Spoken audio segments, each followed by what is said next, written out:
पहलगाम आतंकवादी हमले के ठीक अगले दिन एक ने मिठाई दी और ऐसे इसको देखते हुए उसके ऊपर एफआईआर लगाई गई। नमस्कार, आप लोगों का स्वागत है द अर्थ न्यूज में। मैं हूं साक्षी साहनी। आप लोग अच्छे से जानते हैं कि 22 अप्रैल को पहलगाम टेरर अटैक हुआ और इस टेरर अटैक की वजह से पूरे देश की आंखें जम्मू कश्मीर पर एक बार गई। कश्मीर की छवि एक बार फिर से वही छवि बन गई जो ये कहती थी कि जम्मू कश्मीर में जाना सेफ नहीं है। वहीं पर जहां एक तरफ पहलगाम टेरर अटैक की वजह से पूरा जम्मू कश्मीर ही नहीं बल्कि पूरा भारत दहल गया था और लोग घबरा गए थे। और टूरिस्ट की अगर बात करें तो टूरिस्ट का कहना था कि अब हम जम्मू कश्मीर नहीं आना चाहते हैं क्योंकि अब हमें जम्मू कश्मीर आने से डर लग रहा है। वहीं पर एक इंसान ऐसा भी था जिसने इस टेरर अटैक के ठीक अगले दिन मिठाई बांटी। जी हाँ, सुनकर हैरानी हो रही होगी आप लोगों को भी और आप सब लोग यही सोच रहे होंगे कि आखिर ये आदमी था कौन। चलिए, सारी इन्फॉर्मेशन आपके साथ शेयर कर रहे हैं, विस्तार के साथ शेयर कर रहे हैं, तो खबर को ध्यान से सुनेगा और साथ ही साथ शेयर करते जाइएगा क्योंकि ऐसे लोगों का सामने आना बहुत जरूरी है जो अंदर बैठकर आतंकवाद को सपोर्ट करते हैं। तो चलिए, बात हो रही है इस इंसिडेंट की, पहलगाम टेरर इंसिडेंट की। पहलगाम टेरर इंसिडेंट के ठीक अगले दिन एक 27 साल के जूनियर रेजिडेंट डॉक्टर जो कि एम्स ऋषिकेश में तैनात थे, उन्होंने उनके खिलाफ एक चार्जेस लगे हैं और उनके खिलाफ जो चार्जेस लगे हैं वो ये कहते हैं कि इन्होंने लोगों के बीच में, अलग अलग ग्रुप्स के बीच में, अलग अलग गुटों के बीच में दुश्मनी पैदा करने का काम किया है।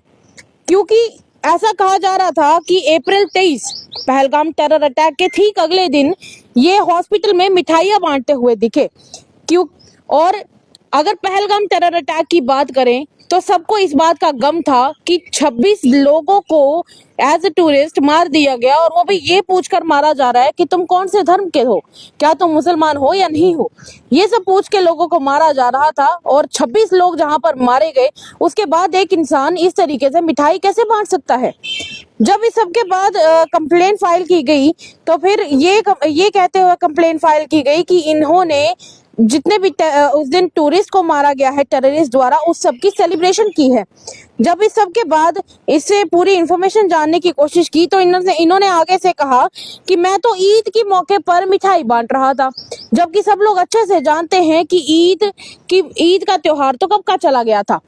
और इसके बाद जब डॉक्टर ये जो पूरी रिपोर्ट है वो ये भी कहती है कि डॉक्टर ने नर्सिंग स्टाफ और अपने आसपास के कोलीग्स के बीच में ये मिठाई बांटी और वो भी ट्रॉमा सेंटर के इमरजेंसी रूम में।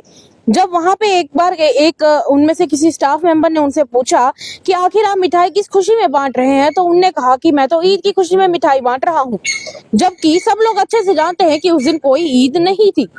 उसके बाद ये चीज ये भी पता चलती है कि ये सब कुछ अप्रैल के एंड में हुआ था, जिसमें हॉस्पिटल एडमिनिस्ट्रेशन ने इसके ऊपर संज्ञान लेने की बात की। और तो और भी कई सारे लोग थे। जैसे जैसे लोगों को इस इंफॉर्मेशन के बारे में पता चलता गया तो काफी सारे लोगों ने कहा कि भाई ये क्या तरीका हुआ, जहां पूरा देश ही शोक में डूबा हुआ है कि 26 टूरिस्ट को टेररिस्ट मार देते हैं और उनकी पत्नियों को वापस यहाँ पर भेज देते हैं कि जाकर मोदी को बताना।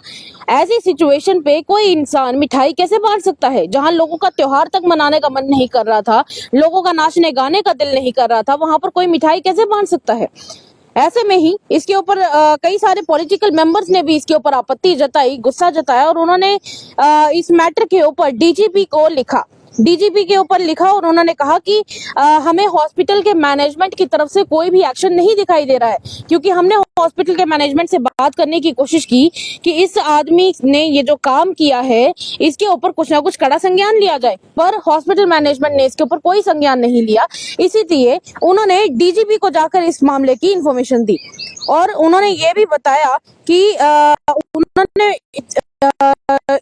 उन्होंने डीजीपी को यह भी बताया कि हमने तो सीएम ऑफिस में भी इसके ऊपर एक चिट्ठी लिखी है जिसमें हमने साफ लिखा हुआ है कि इस आदमी के वजह से एंटी नेशनल सेंटीमेंट, यानी कि कहीं ना कहीं अपने देश के खिलाफ चल रहे हैं, देश के खिलाफ बगावत कर रहे हैं, इस तरह का सेंटीमेंट इनके एक्शन से शो हो रहा है। पर इनकी तरफ से कुछ नहीं किया जा रहा, ना ही हॉस्पिटल की तरफ से कुछ किया गया। उसके बाद फिर इसके ऊपर काम करते हुए एक केस फाइनली दर्ज किया गया और एक फर्स्ट इन्वेस्टिगेशन रिपोर्ट यानी एफआईआर दर्ज की गई।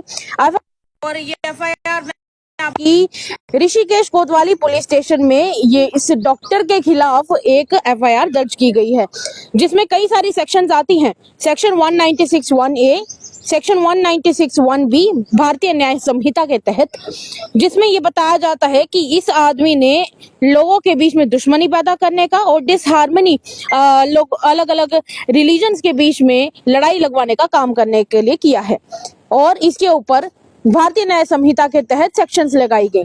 उसके बाद कई और एंटी नेशनल काम करने के तहत भी इस आदमी के ऊपर कई सारे चार्जेस लगाए जा रहे हैं, पर डॉक्टर ने अभी इन चार्जेस से सख्त मना किया है। अब देखना है कि आने वाले समय में इसके ऊपर क्या किया जाता है। पर आपको क्या लगता है, क्या पूरे भारत में कई अलग अलग जगहों पर इस तरह की काली भेड़ें हैं जो अंदर अंदर से टेररिज्म को सपोर्ट करती हैं? जहां एक तरफ 26 लोगों की जान चली गई पहलगाम में और एक आदमी ठीक अगले दिन मिठाई बांट रहा है। हालांकि इस आदमी का नाम और बाकी इन्फॉर्मेशन भी हमारे पास है, पर कम्युनिटी गाइडलाइंस के तहत हम आपको वो नहीं बता सकते और सीक्रेट कोड ऑफ सीक्रेसी के तहत भी हम आपको ये नहीं बता सकते हैं। पर आपको ये बता देंगे हम कि ये आदमी एम्स ऋषिकेश में तैनात था जूनियर रेजिडेंट डॉक्टर के तौर पर। कहीं ना कहीं इस को और इस कृत्य को जो इसने किया है शर्मनाक माना जा रहा है। क्या लगता है आपको? अपनी राय हमारे कमेंट सेक्शन में जरूर व्यक्त कीजिए और बताइएगा कि ऐसे लोगों के साथ क्या होना चाहिए जो देश के साथ ही बगावत करते हो। फिलहाल के लिए इतना ही। तमाम अपडेट्स के लिए देखते रहिए द न्यूज। साक्षी सानी के साथ कैमरामैन शिवराम की रिपोर्ट, जम्मू।